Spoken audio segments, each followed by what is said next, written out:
Yoho, apa kabar nakama semuanya? Semoga nakama semua selalu dalam keadaan yang sehat-sehat saja. One Piece chapter 1014 akhirnya telah keluar. Setelah pada chapter sebelumnya, kita dikejutkan dengan kondisi Luffy yang terlihat terjatuh dari atas pulau Onigashima setelah dikabarkan kalah dari Yonko Kaido. Dan pada chapter kali ini, kita diberikan kelanjutan ceritanya. Jadi, bagaimanakah keseruannya?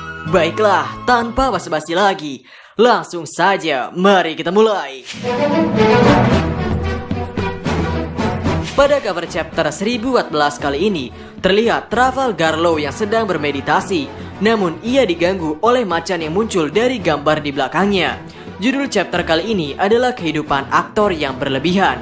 Pada awal chapter memperlihatkan Kaido yang sedang berpidato dari atas pulau Onigashima. Kaido menilai bahwa Luffy masih belum bisa menggunakan secara sempurna dalam mengkombinasikan haki rajanya. Bahkan di sini, Kaido mentertawakan jurus Luffy yang selalu ada bunyi Gomu Gomuno apalah itu. Haha, ya itu memang hal yang lucu.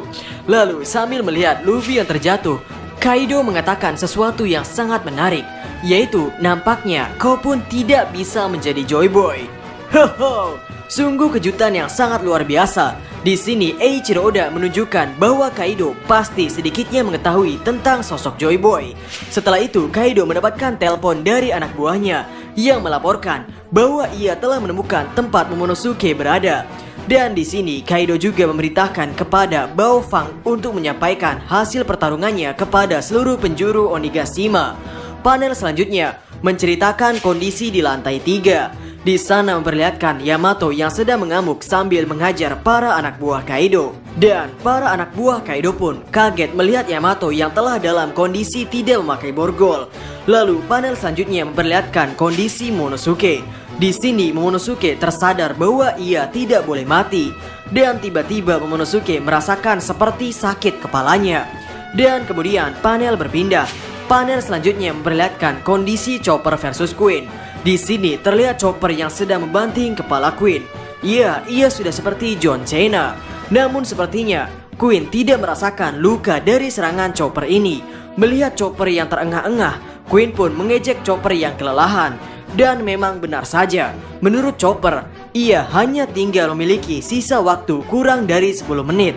Lalu tiba-tiba Chopper teringat perbincangannya dengan sang dokter gila Caesar. Dari kesimpulan pembicaraan Chopper dengan Caesar, di sini Caesar menawarkan kepada Chopper bahwa ia bisa membuat obat agar Chopper bisa bertahan dalam mode monsternya untuk waktu 30 menit. Namun tentu saja resikonya akan bertambah dari obat biasa. Lalu sambil terjatuh, Queen pun mengeluarkan beam dari mulutnya. Meski Chopper bisa menghindari hal tersebut, Chopper masih harus berurusan dengan panah-panah yang dilancarkan oleh Perospero. Kemudian, panel memperlihatkan mengenai Bao Huang yang akan mengumumkan hasil pertarungan Kaido versus Luffy. Diumumkan oleh Bao Huang bahwa Luffy yang memiliki harga buronan paling tinggi di pihak musuh telah dikalahkan oleh Kaido. Dan saat ini, Luffy si topi jerami telah jatuh ke laut malam yang gelap. Di sini terlihat juga Luffy dalam penggambaran telah sedang berada dalam air. Mendengar hal ini, para kru anggota topi jerami beserta Marco pun tidak percaya. Di sini kekalahan klan Kozuki pun diumumkan. Dan Kaido menawarkan akan menjamin keselamatan bagi mereka yang menyerah kepada Kaido dan bersumpah akan setia menjadi anak buah Kaido. Sanji dan Zoro yang mendengar hal ini pun marah dan berkata, "Jangan bercanda." Kemudian panel berpindah kembali ke sisi Momonosuke. Pengumuman dari Bao Huang juga sampai ke tempat Momonosuke. Di sana meskipun telah ada Kinemon serta Okiku, terlihat Momonosuke masih merasakan kesakitan pada kepalanya. Di sini Momonosuke mengatakan suatu hal seperti, "Kinemon, kau harus menyampaikan pada semuanya." Namun di sana juga akhirnya muncul Oden palsu. Tentunya Shinobu serta Momonosuke yang belum tahu tentang identitas Oden palsu ini merasa kegirangan. Mereka kaget dan senang. Namun di sisi lain, Okiku yang telah mengetahui sosok di balik wujud Oden ini merasa sangat muak. Di sini amarah Okiku memuncak ketika mengingat Asura Doji yang harus tertusuk oleh Oden palsu. Namun ketika Okiku ingin mengayunkan pedangnya, Oden palsu mengingatkan bahwa Oden telah merawat Okiku dan Izo sedari mereka kecil. Dan hasilnya, ya Okiku pun harus menerima tusukan telak dari sosok Oden palsu. Di sini Okiku menangis karena ia tidak bisa menebas sosok Oden palsu ini. Setelah menusuk Okiku, sosok Oden palsu berubah menjadi sosok Kanjuro. Okiku yang terluka terjatuh ke dalam pelukan Kinemon. Dan amarah Kinemon pun memuncak. Kemudian langsung menebas sosok Kanjuro di tempat itu juga. Ketika menebas Kanjuro pun, Kinemon teringat kembali masa-masa terbaik dengan sosok pengkhianat ini. Lalu panel selanjutnya mengejutkan kita semua bahwa ternyata Kaido sudah berada di tempat Momonosuke berada. Dan di sana Kinemon langsung meminta kepada Shinobu untuk membawa Momonosuke pergi ke suatu tempat. Dan di sana melihat Kaido yang langsung mengayunkan gadanya, Kinemon berniat untuk menghentikannya dengan dua pedang tersebut. Namun pedang Kinemon pun patah dan darah Kinemon yang dihasilkan dari gada Kaido pun memuncrat deras ke atas. Dari gambar panel terakhir memberitahukan bahwa Pulau Onigashima telah dekat dengan negeri Wano Kuni. One Piece chapter 1014 selesai sampai di sini dan minggu depan tidak libur. Wow, ini merupakan chapter yang benar-benar gila. Kita disuguhkan banyak sekali hal menarik. Entah itu mengenai Momonosuke, mengenai kondisi Monkey D. Luffy, mengenai kondisi perang Onigashima, dan terutama tentang sebutan Joy Boy yang disinggung oleh Kaido. Di sini kami ingin membicarakan tentang kok bisa Kaido mengetahui sosok Joy Boy. Maksud kami, ia mengetahui Joy Boy hanyalah segelintir orang saja. Yang sekarang benar-benar mengetahuinya adalah Nico Robin dan Raja Neptune.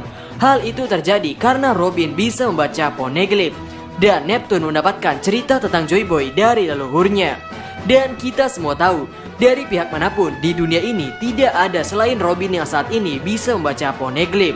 Sehingga rasanya Kaido mengetahui tentang Joy Boy bukanlah dari poneglyph. Sehingga muncullah pertanyaan, dari manakah Kaido mengetahui nama Joy Boy? Jawaban terbaik yang kami miliki saat ini adalah dari bajak laut yang dulu ia tunggangi. Tidak lain dan tidak bukan adalah bajak laut Rocks. Mantan bajak laut Rocks kecuali Shirohige, dari mulai Big Mom, Shiki dan Kaido bergerak meneruskan apa yang dilakukan oleh kaptennya, yakni mereka masih saja meneror dunia. Dan kita semua tahu bahwa Rocks berambisi untuk menjadi raja dunia. Dan kami yakin bajak laut Rocks sudah berjalan cukup jauh. Mereka mengetahui cukup banyak tentang dunia. Dan apakah mungkin Rocks mencerminkan dirinya sebagai sosok Joy Boy? Apakah Rocks mempercayai bahwa dirinya adalah Joy Boy? Di awal pertempuran Kaido versus Luffy di atap Onigashima, Kaido melihat sosok-sosok hebat di diri Luffy. Salah satunya adalah sosok Rocks di Sebek. Mungkin ada yang bertanya, Min, gimana kalau Kaido lebih tahu tentang sosok Joy Boy itu dari sosok Roger? Jika dari Roger kami sedikit ragu, karena sejauh dari cerita berjalan, kita hanya melihat Kaido bertemu dengan Roger pada satu momen, yakni di perang God Valley. Dan di perang tersebut, Goldie Roger belum sampai ke Pulau Laftel, sehingga informasi mengenai Joy Boy sepertinya belum sampai di telinga Goldie Roger. Roger juga waktu itu belum memiliki Oden Kozuki yang bisa memecahkan dirinya poneglyph. Sehingga meski Roger sudah melintasi dunia baru dan sudah pernah singgah ke Pulau Fishman Island, bajak laut Roger belum memahami tentang poneglyph yang ada di pulau tersebut. Dan ada satu bukti lagi mengenai bajak laut Rocks yang sudah mengetahui banyak tentang dunia ini, yakni salah satu anggotanya, yakni Big Mom.